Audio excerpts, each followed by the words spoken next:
Mesdames, Mesdemoiselles et Messieurs, bienvenue à ce troisième numéro de votre émission Quid sur l'actualité. Nous revenons sur l'actualité qui a fait la une au courant de la semaine. Voilà pourquoi nous sommes déjà là, toute l'équipe au grand complet pour vous servir en ce dimanche. L'actualité en cette semaine, c'est la présentation du discours-programme du gouvernement de Jean-Claude Kazembe Musonda, le tout premier gouverneur de la nouvelle province du Haut-Katanga. Cette province qui a connu il y a peu son gouvernant bien sûr, et ce dernier était devant les élus du peuple pour défendre, n'est-ce pas, son plan d'action 2016. Alors, nous allons directement suivre cet élément, l'élément qui nous est réalisé par Martin Smopou. C'était au bâtiment du 30 juin où les élus ont attendu Jean-Claude Kazembe Musonda pour l'écouter.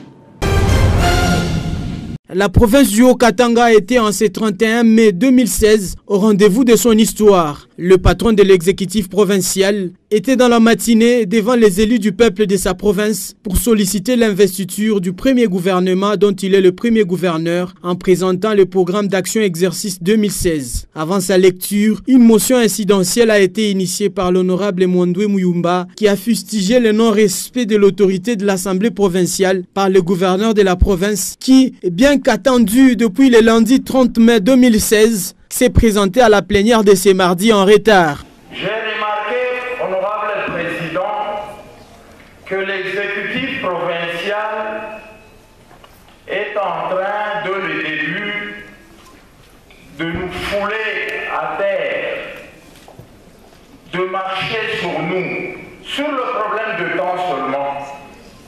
Il y a très longtemps qu'on attendait l'investiture du gouvernement. Hier, le gouverneur ne s'est pas présenté. Aujourd'hui, il s'est permis de se présenter avec un très grand retard. Ce qui ne montre pas qu'on donne une bonne considération à la première institution de cette Assemblée. C'est la lecture du programme qui s'en était suivi. Un programme basé sur les aspects politico-sécuritaires, économico-financiers et socio-culturels auxquels est lié un certain nombre de défis et les atouts purement naturels. Honorables députés et sénateurs, voici résumé le programme de mon gouvernement. Le chapelet des bonnes intentions que vous venez d'entendre, que nous venons d'examiner, aura sa vraie valeur lorsque l'autorité budgétaire que vous êtes voudra bien accepter la présentation très prochaine du budget de la province. En conclusion, la grande cause que nous entendons servir se résume en ces mots: poser les jalons solides de la nouvelle province. Je vous remercie. Ce programme est un pacte social du gouvernement avec le peuple. Son adoption sera faite dans 48 heures après que le document soit bien analysé par les députés provinciaux. De retour sur ce plateau, très chers téléspectateurs, le plaisir est partagé et les mêmes intentions nous animent, n'est-ce pas, pour vous servir au cours de cette très belle émission. Je ne suis pas seul, comme je vous l'ai dit tantôt, je suis accompagné d'une grande équipe, l'équipe rédactionnelle de la télé Osana. Et alors, aujourd'hui, Lady Fest, comme on le dit bien sûr, nous allons commencer par Laetitia Kabamba qui est au milieu, n'est-ce pas? Bonjour Laetitia. Bonjour Cédric, bonjour également à tous ces nombreux téléspectateurs qui sont hyper branchés en ce moment pour suivre cette émission. Bienvenue Laetitia dans l'émission Quid de ce dimanche. Merci beaucoup Cédric. Et nous espérons que vous êtes en forme. Justement, je suis en forme. Voilà, la présentation continue bien sûr avec à la droite de Laetitia Kabamba, Boniface Beyakapuku, l'habitué déjà de cette émission. Alors, bonjour Boniface et bienvenue. Bonjour Cédric Chimbi, bonjour tous les auditeurs et tous ces téléspectateurs qui sont en train de suivre présentement cette émission Quid qui est axée sur l'actualité qui a fait la une de la semaine qui vient de s'achever. Et Boniface Béakapoukou est en forme. En super forme. Merci beaucoup. Et à la gauche, à gauche plutôt de Laetitia Kabamba, nous retrouvons Martin Smopou Umba Kankawa Kanka. Bonjour Martin. Bonjour Cédric, bonjour avec toutes les considérations à tous les téléspectateurs et auditeurs qui nous suivent. Alors Martin, tu es en forme? En forme, bien sûr, pour servir le peuple.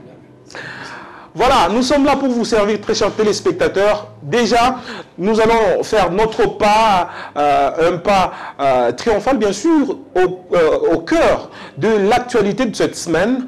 Comme je vous l'ai dit, nous parlons de cette grande actualité qui est la présentation du discours programme de son Excellence Jean-Claude Kazembe Moussonda, le tout premier gouverneur de la province du Haut-Katanga. Bien sûr. Alors, Martin Smopou, quelle lecture faites-vous plutôt de ce discours?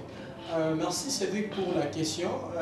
Les discours programme qui marque, oui, la présentation du programme d'action du premier gouvernement de la jeune province du Haut-Katanga. Exercice 2016 a été présenté au bâtiment 30 juin, c'était le mardi. De ces discours, quelle lecture que nous pouvons faire? D'abord, il faut retenir d'abord en préambule que c'est un discours qui a été présenté sur trois formes, trois aspects, dont l'aspect politico-sécuritaire, l'aspect socio-culturel et l'aspect économico-financier. De l'aspect politico-sécuritaire, il faut retenir que le gouvernement il va beaucoup plus miser sur le renforcement de la décentralisation dont il est le démarreur et aussi la restitution de l'autorité de l'État. Voilà. Comment restituer l'autorité de l'État? Comment renforcer la décentralisation? D'abord, c'est un bon point parce que il faut respecter la Constitution qui a été promulguée en 2006. Et voilà qu'aujourd'hui, en 2016... Qui a été également modifiée en 2011. Ah oui, bon, en 2016, il y a parmi les dispositifs de cette Constitution, il y avait la décentralisation. C'est-à-dire que notre pays, c'est un pays unitaire décentralisé. Fortement décentralisé. Fortement décentralisé. Pour matérialiser cet article de la Constitution, il fallait passer par le découpage territorial. Et voilà qu'on a découpé territorialement la République démocratique du Congo.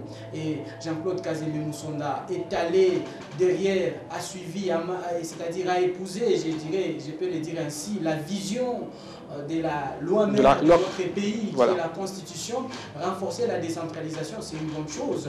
Économico-financière, il faut promouvoir les petites et moyennes entreprises, il faut promouvoir l'entrepreneuriat des jeunes à travers les petites et moyennes entreprises. Il faut promouvoir les microfinances, c'est une bonne chose. Et économico-financière, il faut construire les universités. C'est ce que j'ai retenu, il faut construire les universités. Maintenant, de tout ça, est-ce que Kazembe Moussonda, le gouverneur actuel, le premier gouverneur de la province dite jeune, je souligne bien, est derrière la vision du gouvernement central? C'est pourquoi au départ j'ai bien dit que nous sommes un pays décentralisé, fortement décentralisé, c'est-à-dire au départ pour qu'un pays soit décentralisé, il faut que ce pays-là soit unitaire, c'est-à-dire il y a des décisions qui viennent de la haute hiérarchie qui doivent être exécutées par l'autorité des bases, par des provinces qui ont été décentralisées. C'est la question que je me pose. Et si nous suivons bien les discours de M. Kazembe, de l'honorable Kazembe Moussonda, son Excellence, il y a des défis à relever. Il y a par exemple les degrés avancés, très avancés des infrastructures publiques. Ah oui, Martin Smopou, on va y revenir. Alors, quelle est ta lecture par rapport à ce gouvernement? C'est un bon programme. Je ne veux pas, et nous ne voulons pas, je ne vais pas dire nous ne voulons pas en tant que peuple congolais que ce programme reste discours, parce que parmi les atouts, M. Kazembe n'a pas présenté un chiffre qui va accompagner la matérialisation. Voilà, nous allons y arriver. Le temps de prendre Boniface Béakapoukou par rapport à ce discours plan 2016 de Jean-Claude Kazembe Moussonda. Alors, quelle lecture faites-vous de ce discours plan? Merci beaucoup, Cédric Tchichenbi. Comme venait de le dire mon confrère Martin Smopou, le discours qui a été prononcé dernièrement devant les honorables députés provinciaux par les gouverneurs, les premiers dirigeants pour la province du Haut-Katanga. C'est un discours qui nous a plu, en tant que discours bien entendu, dans la mesure où les différents axes autour desquels s'est articulée cette allocution, n'est-ce pas, rejoignent pratiquement l'assentiment ou la volonté du peuple haut-katangais, si vous voulez parler ainsi. Parce qu'il a touché à la forte décentralisation, il a touché à l'économie, il a touché aux finances, il a touché aux infrastructures. Je sais que c'est un grand défi et que nous devons relever, mais nous ne sommes pas encore au moment de pouvoir dire un mot, n'est-ce pas, qui soit peut-être un collectif en ce qui concerne cette allocution.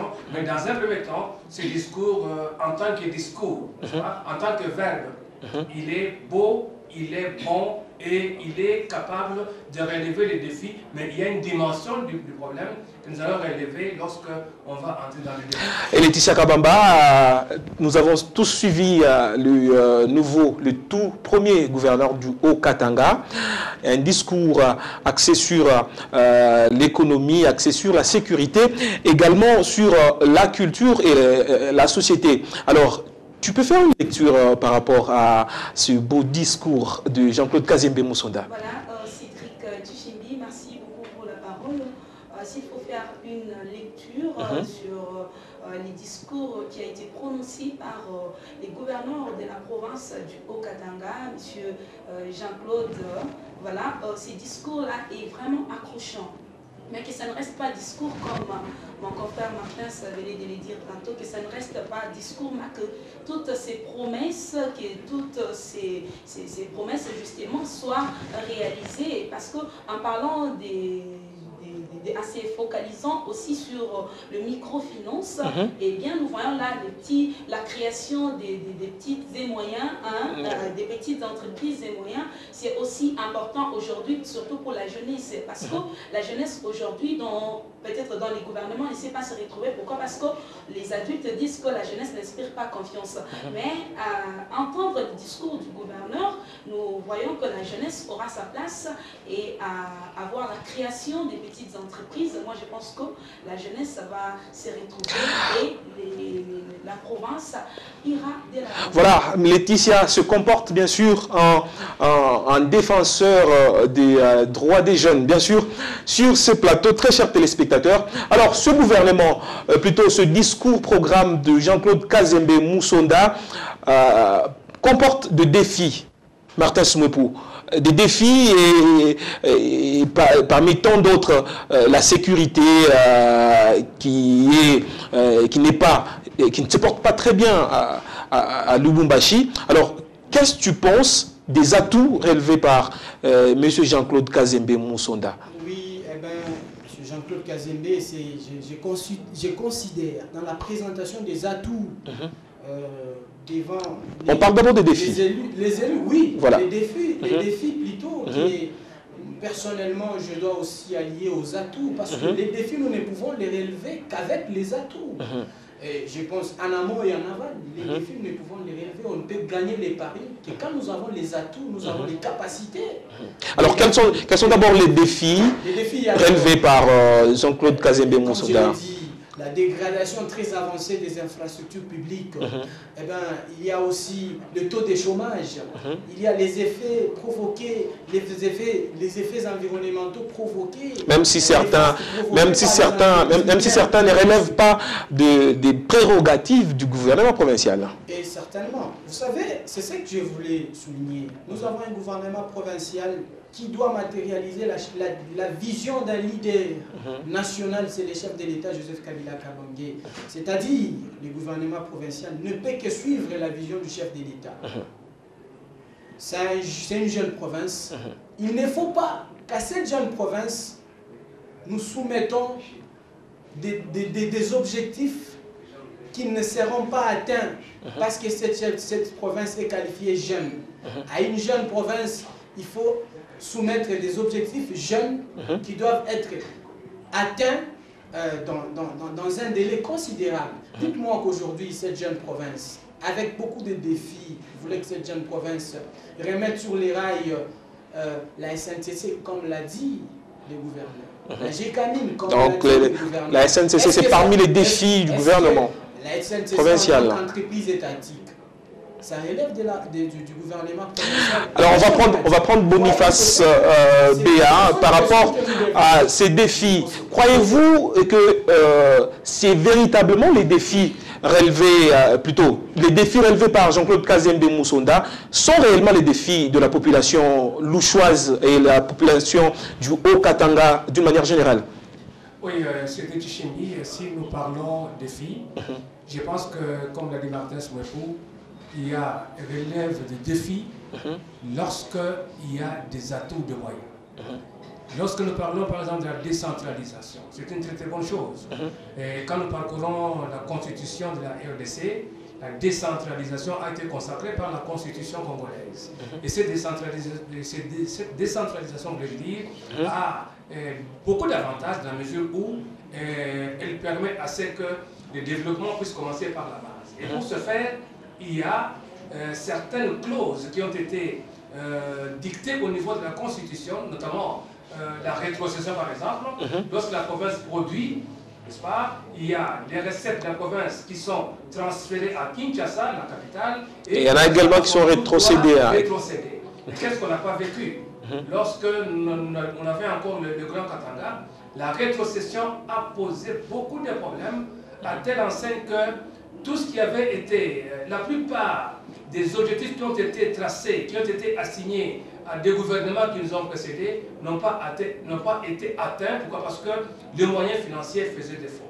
Alors, le gouvernement actuel, en mettant l'accent sur la décentralisation, c'est une très très bonne chose. Mais nous aimerions que ce gouvernement soit doté de moyens conséquents, les moyens financiers, les moyens matériels pour concrétiser, pour matérialiser tout ce qui a été donné comme discours programme. Alors quand nous prenons par exemple la SNCC, donc il faut relever l'économie. On a parlé de la SNCC qu'il faut relever, on a parlé de la GECAMIN qu'il faut relever, mais je crois à mon avis que la relève de la SNCC, la relève de la GECAMIN ne sont pas vraiment l'apanage du gouvernement provincial. Alors, parce que ça, c'est un phénomène qui est lié à toute la République.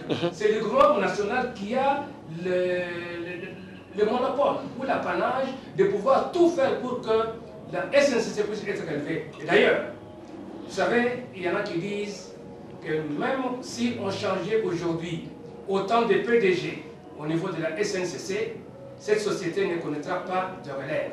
Pourquoi? Parce que la culpabilité ne revient pas au mandataire, mais la culpabilité est à un certain niveau. Donc il faut savoir que la SNCC, s'il faut vraiment la relever, cela n'est pas lié à la province. Voilà, nous n'allons pas nous attarder sur le dossier de la Société nationale de chemin de fer du Congo, bien sûr la SNCC ainsi que la GECAMIN, qui, de mon humble avis, ne dépendent pas du gouvernement provincial. Alors, Laetitia Kabamba, croyez-vous réellement que les défis relevés par Jean-Claude Kazembe Musonda sont réellement les défis du peuple qui vit aujourd'hui à Kasangiri, qui vit aujourd'hui à Kabecha, par exemple? Exactement, Cédric Tchimbi parlait des atouts à relever aujourd'hui. Des défis, bien sûr. Plutôt des défis à relever aujourd'hui dans la jeune province, comme mon confrère Martin ne cesse de le dire, dans la jeune province du Haut-Katanga. Ces défis-là sont aussi pour la population. Parce qu'en voyant le quartier Kabecha, ce quartier a été... c'est juste un exemple. C'est juste un exemple. Oui, c'est un exemple, mais c'est aussi un défi à relever. C'est un exemple, mais c'est aussi parmi, ça se retrouve parmi les défis à relever dont le gouverneur Jean-Claude Kazembe a relevé dans son discours.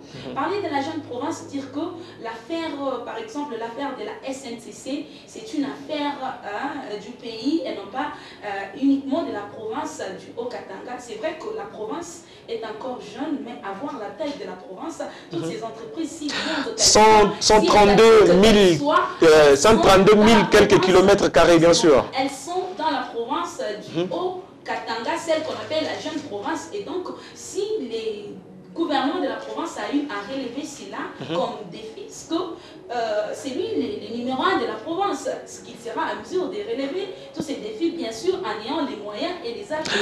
Ok, merci beaucoup Laetitia. Alors, le tout n'est pas de parler, le tout n'est pas de relever que la NCC sera bien sûr relevé, permettez-moi la tautologie. Est-ce que Martin Smopou, vous croyez que la SNCC peut être relevée par le gouvernement de Jean-Claude Kazembe? Bien sûr, le discours est bon.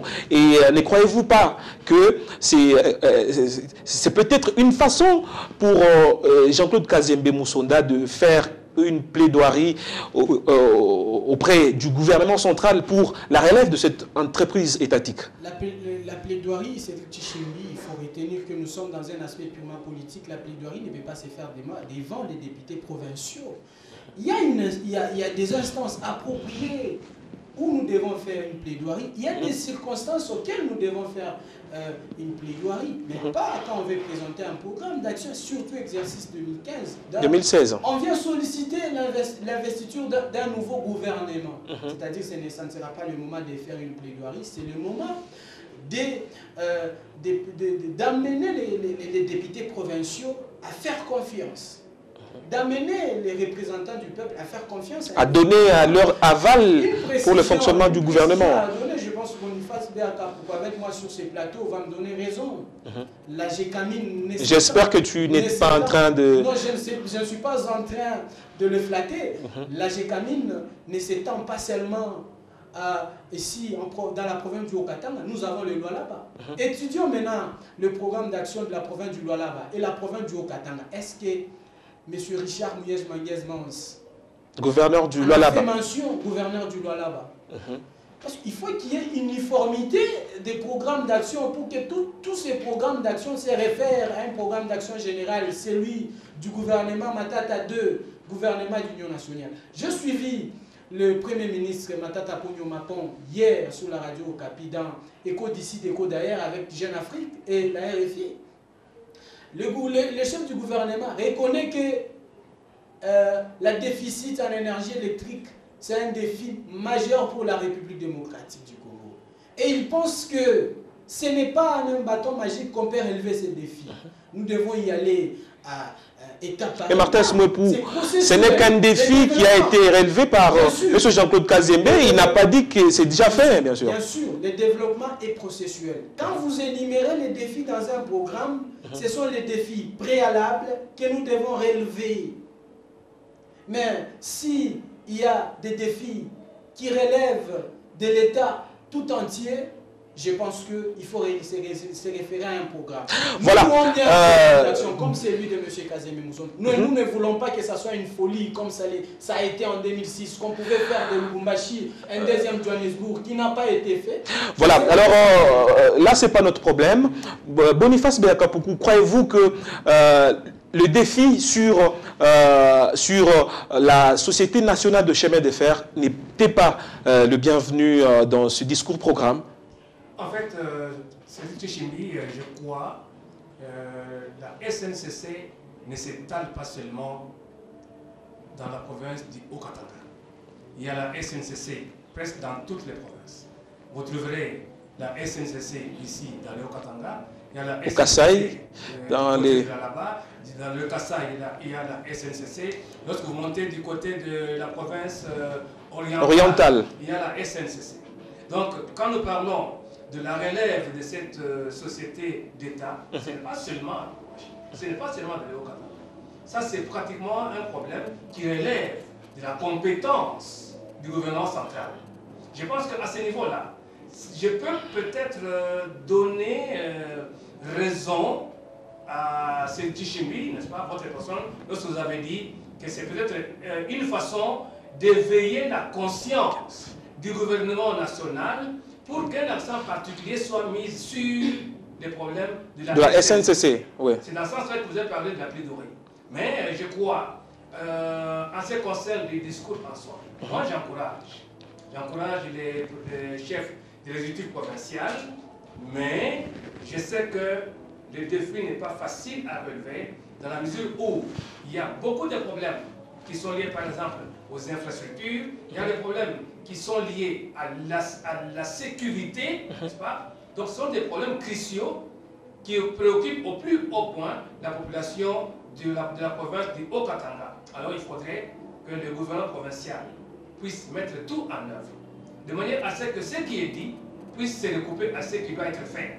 Sinon, ce sera le... Voilà, merci beaucoup Boniface pour votre brillante intervention. Alors, nous passons directement aux atouts relevés par Jean-Claude Kazembe Moussonda. Il a parlé d'abord des atouts tout à fait naturels, avec en tête la superficie de la province du Haut-Katanga. Alors, en quoi la superficie du Haut-Katanga peut être un atout pour le gouvernement Kazembe? En quoi la superficie du Haut-Katanga, ça ne peut pas être un atout, encore un autre défi. Parce qu'il faut le dire. Bon, nous sommes, permettez que je le dise, nous sommes célibataires. Boniface Béakapougou, marié, avec des enfants dans une maison. Mais vous présentez comme atout la superficie chez vous, le nombre de vos enfants, la grandeur de votre maison. Mais cette maison demande une certaine installation d'électrification. Cette maison demande la scolarisation des enfants. 10 enfants, c'est déjà un défi qu'on doit relever.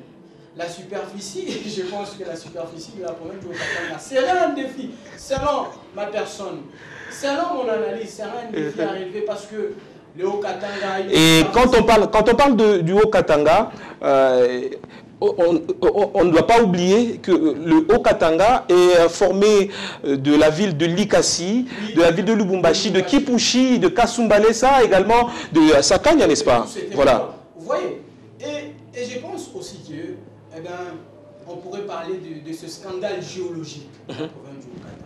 Mais là, quand on parle, parce que j'en ai entendu dans son discours, quand son Excellence en a parlé, il a parlé du scandale géologique de la province du Haut-Katanga. Maintenant, comment faire de ce scandale géologique une potentialité pour que nous arrivions à relever les défis? Alors, Boniface Béakapougou, ne croyez-vous pas que juste la superficie de la province du Haut-Katanga peut être un atout pour cette province afin de relever ces défis, par exemple avec la terre qui est agricole d'ailleurs, la terre de la province du Haut-Katanga? Oui, moi je crois que la superficie peut constituer un atout efficace pour le développement de la province du Haut-Katanga, dans la mesure où il y a beaucoup d'espaces qu'on peut exploiter, hein, soit par l'agriculture, soit par l'exploitation minière. Et cette exploitation permettra à ce que la province puisse se développer, la province puisse aller de l'avant. Donc pour moi, la superficie est un atout majeur dans le développement de la province du Haut-Katanga, à la seule condition que cette superficie soit maximale exploitée. Voilà. Et c'est là au bénéfice de la population de la province du Haut-Katanga. Et je crois que c'est l'avis de Laetitia Kabamba qui est toute souriante. Alors, comment la superficie de la province du Haut-Katanga, Laetitia, peut être un atout? Je suis d'avis que Boniface Kapougou, la superficie est vraiment un atout majeur pour les développements de la jeune province du Haut-Katanga. Et c'est là, en voyant aussi la part, ne voyons pas seulement la part du gouvernement, en voyant aussi la part de la population. C'est vrai que nous attendons beaucoup du gouvernement, mais qu'est-ce que nous apportons au gouvernement? En voyant aussi la population, le gouvernement a évoqué ce point-là en disant que la superficie, c'est aussi un atout majeur pour le développement de cette province. Voyons aussi la part de la population. Si aujourd'hui la population croise les bras, c'est vrai que le gouvernement peut exploiter cela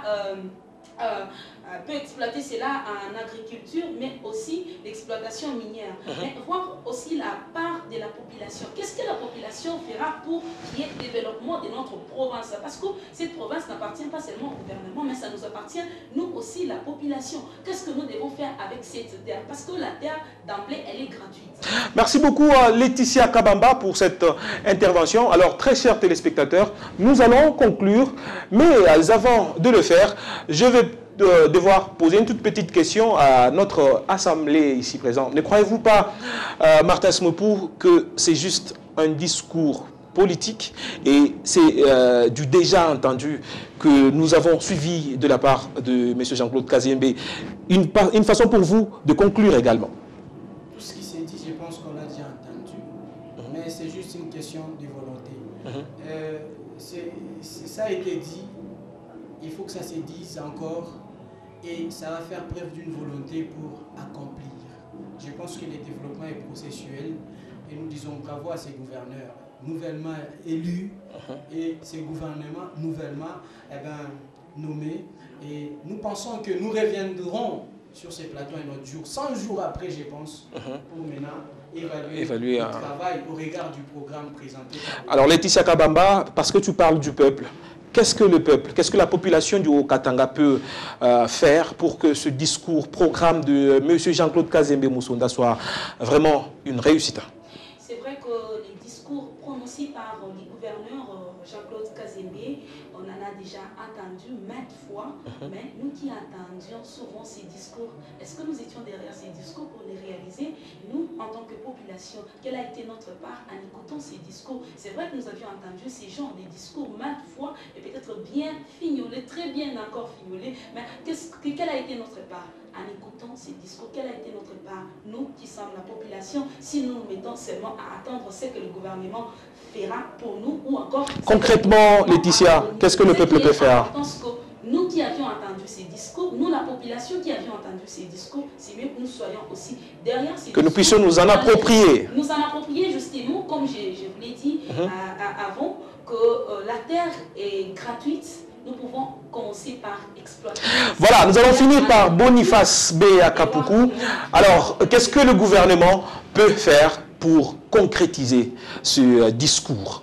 Voilà, c'est fini. Pour conclure, je dirais ceci. Le discours qui a été prononcé devant les honorables députés provinciaux, bien sûr, c'est du déjà dit, comme on l'a dit, mais une chose est vraie, que le vouloir engendre le pouvoir, comme on l'a toujours en français, qui veut peu. C'est un problème de détermination et surtout un problème de bonne volonté et de bonne foi. Ça, c'est du côté du concepteur. Maintenant, du côté de la population, nous demandons à ce que la population ne soit pas attentiste, voilà. Que la population soit aussi actrice, n'est-ce pas? Que nous puissions accompagner le gouvernement dans la réalisation de tous ces objectifs qui ont été prévus et pourquoi pas relever les défis qui est le nôtre en ce jour. Merci beaucoup, très chers téléspectateurs, très chers auditeurs. Le vouloir engendre le pouvoir. Merci à vous tous qui nous avez suivis. Merci à Boniface Beakapuku. Merci à Laetitia Kabamba. Également, merci à Martin Smopou Mbakankawakanka. Nous avons parlé du discours, programme du gouvernement provincial de la province du Haut-Katanga, conduit par Jean-Claude Kazembe Musonda, à qui nous souhaitons toutes les bonnes choses durant cette mandature. Au revoir et à la prochaine. L'info de proximité, c'est notre pain quotidien. Ozana, toujours disponible. On sera en contact avec le service des infos au 099 52 63 066 082 44 44 110 089 283 98 12 085 069 69 82. L'actualité est au rendez-vous aussi sur le net. Rejoignez-nous sur Facebook à Rédaction Ozana et sur WhatsApp au 082 44 44 110.